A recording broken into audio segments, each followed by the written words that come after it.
for listening to Fatima and Jarens. Please get in touch at Fatima22 on social media. If you love anything I do, please subscribe to the Fatima and Jarens YouTube channel. I hope you enjoyed listening to this podcast, and I'll see you in the next episode. Bye-bye. Welcome back to Fatima and Jarens, the Doctor and Star Wars podcast. I'm Lee, your host. I would like to discuss my thoughts on Doctor Who Series 1 starring Ncuti Gatwa and Millie Gibson. I recently finished my Series 1 reviews, which are on the channel, which you can go back and listen to. I want to thank you listeners for the recent reviews on my 5 reviews, as I really appreciate it, and thank you so much. Are you ready to hear my thoughts on Series 1? Let's begin. I love the series. The Doctor and Ruby are likeable and I enjoyed them together. There were a few hiccups, which is understandable, but some of the RT1 hiccups did a lot better in this series, which is what I wanted to see happen. With the addition of the scene in Dot and Ball, which was done well, 6 of the episodes were a hit, so that was great for the series.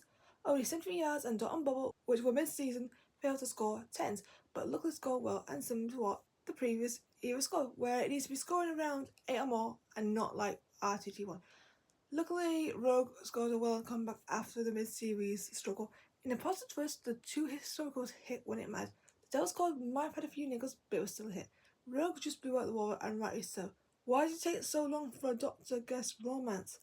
Rogue continued his streaks for episodes 2 and 6 since 2017, and it's very dominant right there currently. I do think the second half was a lot more stronger than the first half, as I felt the hits and there was more risk, even though some stuff was generic. The finale, even though they did hit, well, 2 wimped out, like the Wencashires, but that had a lot more to give. But it never hesitated to have the consequence, which Russell had previously done back at the 60th anniversary, but he failed to do it here.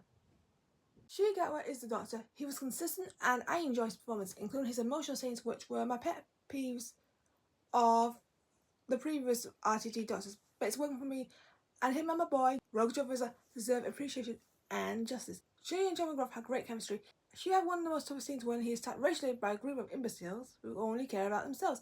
I'm still angry with them, and I'm still on about their foolishness, but the scene got the job done.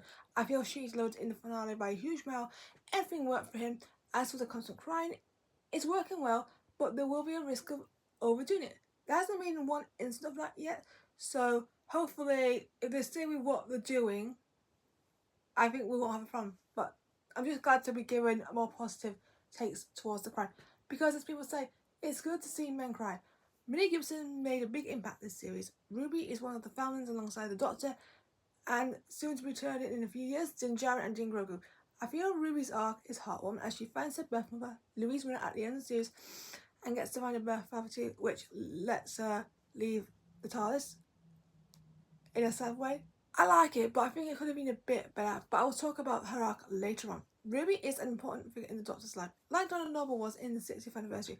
I appreciate and love the moments when she comforts the Doctor, especially in the first 2 episodes about his family, when he reveals that he doesn't know where they are.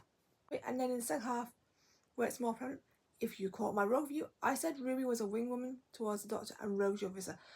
I like the fact that she felt bad for the Doctor after Rogue sacrificed herself to save Ruby herself when she had that Clara moment, and after that Ruby allows him to be vulnerable as the Doctor refuses to mourn Rogue Joke Vizla properly, so when she hugs him, she understands that the Doctor needs to lay it all out, and she's right. The Doctor just lets it go. Rogue Joke Vizla meant a lot to the Doctor, and Ruby could see that. It wasn't a big series with recurring characters, as some had enough sort in 73 yards, but would come back to be Moffated near the end of the finale.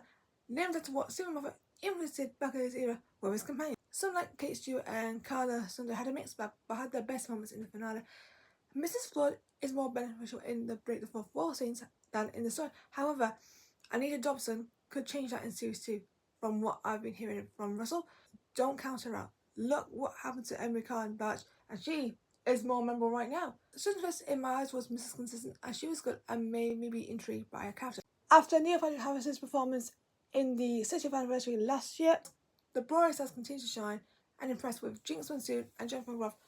I love both their characters and they were phenomenal, and I just gotta say, thank you for giving them great performances because you deserve the credit and they were brilliant. The diversity series was a big win for the LGBTQ community as Yasmin Finney returned. That saying, I do think what they're doing in the storyline should be way better. Yasmin is brilliantly talented. She's been wasted on some of the material that she's been given, so I'm hoping they give her more going forward. The same-sex romance which came from the Doctor and Joke Vizla, which I mentioned and praised a lot.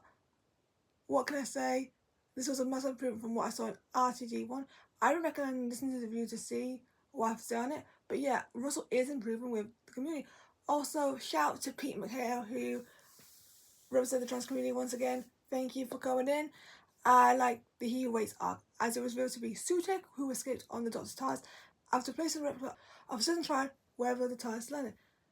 It was a big threat, and I loved the design as it reminded us of a dog, especially when he's defeated in the process as he's dragged by a rope and the Doctor uses the whistle to get the TARDIS into control. It's comedy gold, but the dog reference is cool, and Sutek was played brilliantly by Gabrielle. Shout out to Gabrielle. The film arc wasn't perfect, but there was just as much heart as what I saw with the Din Grogu story, whose journey was from being rescued to learn that he had attachment to Din Djarin and made choice to return after being trained by the legend Luke Skywalker. His return will lead him to become the Mandalorian. If you want to see the episode in question, I will put the link in the description below because I discussed quite a bit on that. He has this magical influence on the characters like Yanra, Bo-Katan Kryze, Joji Pazvizla, kind of similar to my boy Rogue Joe Vizla, and more. He's got more to give and I'm so excited. For Ruby, she uses a TV show Long Lost Family to try and find her family, which starts as chain events that leads to a coincidental encounter with the Doctor and the Goblins, which to me is a standout. I love how the snow memory works and the snow coming down and the colour bells playing. I think it could have had more to that throughout, but like Grogu, she had an influence on one major person, fellow family and the Doctor. This elevates not just her story, but the Doctor's adds more to the folklore with his character. It's great. I think this series did have its problems from the cutting room because they cut very important scenes which were from the Church on Ruby and Legend of His Sunday, and these were all big important scenes. I just felt this could have given a bit more help to stories, but that's what happens. Another issue that fans have spoken about is that we were missing more Doctor and Ruby scenes as a team. They deserve more time together. I totally agree with this. I think this has been a similar issue for the last 7 years. Even with my favourite being dominant, I still feel that the TARDIS team should have been together. And fans can make the same argument for the Dins in season 3 of The Mandalorian. Now, they focus more on the Mandalorian story. I personally feel that it was the right decision because it made me be invested in the story. I definitely would love to see more of the team together because Din and Grogu are a good team and they still have some amazing things to go, so it actually did a lot better, but I think I would love to see a bit more of them together. They are going to get a movie together and hopefully it'll merge them being together and individualised. Because Ruby has left and I'm not really vibing with what I'm hearing for series 2, I would be a bit concerned for the chances after maybe a lack of time together with the Doctor. Doctor Who currently, since Tristan has left, a wimping out issue which leads to safety net in the stories. I want more risk and reward. What we see is reasonable death, generic resolutions. It's not what Doctor Who should be doing. The finale was so close as well. The turning villains not being used as much. They were going in the right direction. However, they could have done the flux and that ends up doing quite well. Russell has acknowledged it in The Wild Beyonder. So why I like Stephen Moffat, Russell is whipping out of the consequences when he is capable of doing consequences. This is where Doctor Who should look at the occult, as that's doing what Doctor Who is whipping out of. It killed a lot of great characters and really added to the jeopardy. I feel I am getting underwhelmed by how the children are written in Doctor Who. Rose and the Musketeers got through okay, but with Henry, Abigail and Spice Vader, they struggle to leave an impression. I feel children deserve way better in the show because if you match the appeal and the writing, you'll get good results with the characters like with Din Grogu and hopefully, based on the trailer, the Schedule Kids, Wim and Co. I feel Chow Mayonnaise and Ocean in the occult. Even though the short fight is pill for me, I think they fight back with an incredible storyline, which Doctor Who can easily pull off.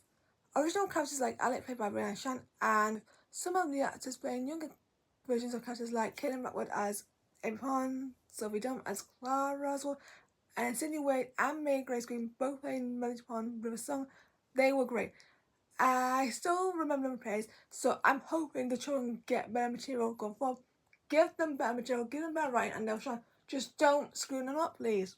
I want to give a huge shout out to Murray Gold, Bryony Redmond, Kate Herron, Russell Davis, Stephen Moffat, and all involved, because you did a really great job. I think there were a few mistakes from some people like Russell, and maybe some unwise decisions like, of course, the lip sync when she could have sung live.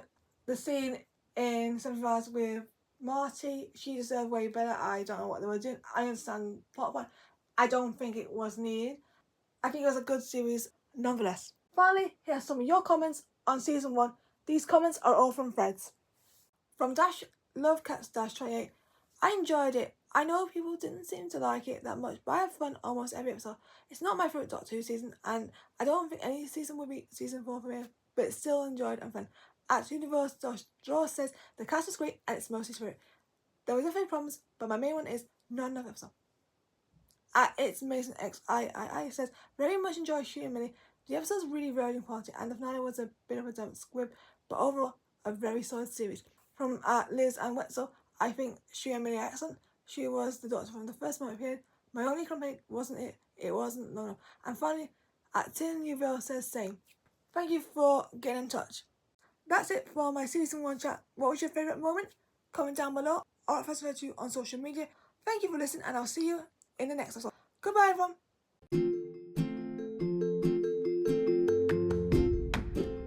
Thank you for listening to Phasma and Jarrans. Please get in touch at Phasma22 on social media.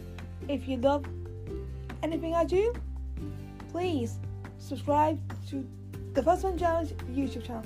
I hope you enjoyed listening to this podcast, and I'll see you in the next episode. Bye-bye. Thank you for listening to the podcast. Subscribe to Phasma and Jarrans